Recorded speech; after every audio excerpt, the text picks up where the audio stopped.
It's late, it's out of date, but at least you no longer have to wait, as finally the AEW Dynamite quarter numbers have been released. Welcome back, guys, to Fog Wrestling. It's been almost 5 days since Dynamite.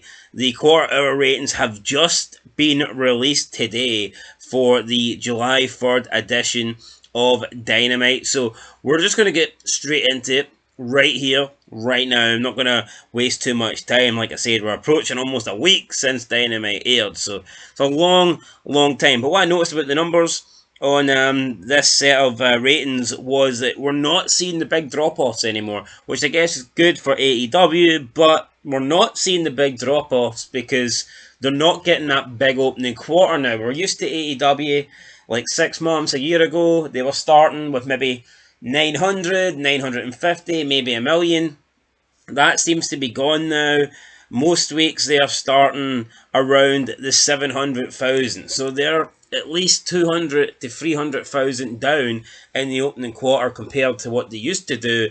And if you're doing less in the opening quarter, then you're going to maintain more audience because that opening quarter is a more realistic number rather than the inflated number that they've been getting in the past because of the Big Bang Theory that was airing before. So yeah, with that said, quarter one, 8 o'clock, 8:15, Daniel Garcia, Matt Menard and MJF are backstage. We then get Danielson and Pac.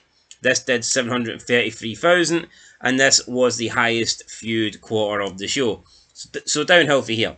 Quarter two, down 7% to 680,000. It was Danielson versus Pac continued.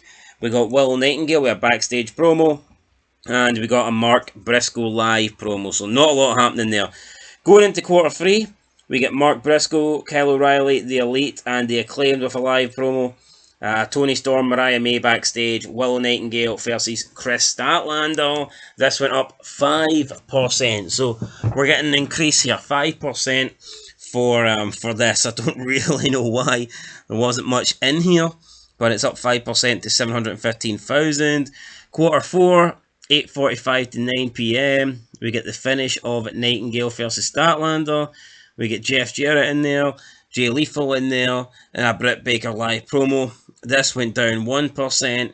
And then probably going into quarter five, this has to be the most disappointing quarter of the show because 9 o'clock to 9:15, that is the top of the hour. That is when they try and book their best shit. And that's what I guess Dynamite felt like they were doing here because they had the continuation of the Britt Baker promo.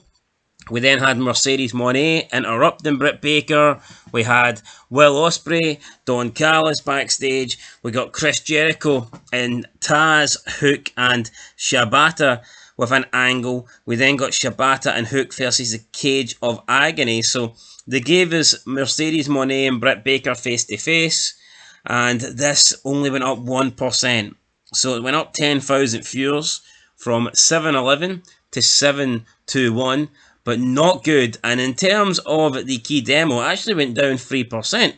So not a good quarter five for Dynamite, not a good demo for the demo god Chris Jericho, if he still calls himself that these days, who knows.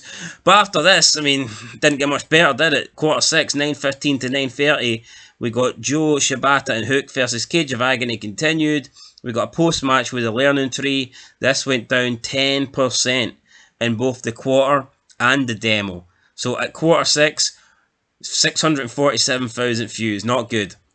Not good at all. Quarter seven, we got Jeff Jarrett versus Hangman Adam Page. We got Hook and the Learning Tree backstage. A lot of Learning Tree I've noticed on this show. This got up 5% to 680,000. But quarter eight went right back down. So the big main event match, the big title match, we got just before it, quarter eight, Hangman, Adam Page and the Young Bucks backstage, and then got Will Ospreay versus Daniel Garcia. This went down 4%.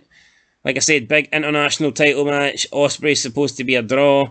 Daniel Garcia seems to be the guy that Tony Khan is pushing. Why? I do not know. The guy fucking totally sucks. But yeah, down 4%. Not good. And then in the overrun of Will Ospreay versus Daniel Garcia, the overrun lasted 13 minutes. And we got the post-match beatdown with MJF. This went down 1%. It was the lowest feud quarter of the show with 647,000 viewers. So, not good here.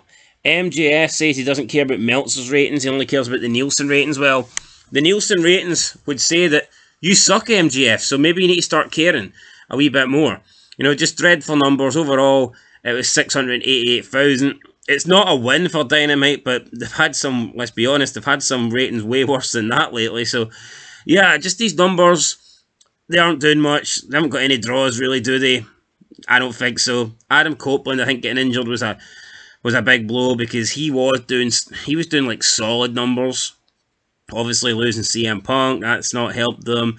Bryan Danielson tends to do decent numbers, but on this show he lost 7% in quarter 2. So, albeit there was other stuff in quarter 2, so it's not solely responsible for him, but yeah, man, you look at Dynamite and there's just not that many people that are bringing eyes to the product, and that sucks for Tony Khan. It sucks for Dynamite because they are struggling right now, and there's only one way you can really see this company going in terms of like ratings. If they're at 688 right now, you probably see this company, you probably see Dynamite falling below 500 before you see them getting above 800, because they haven't got above 800 in what, almost like 13, 14 weeks now. I think the last time they did it was when they showed the CM Punk footage.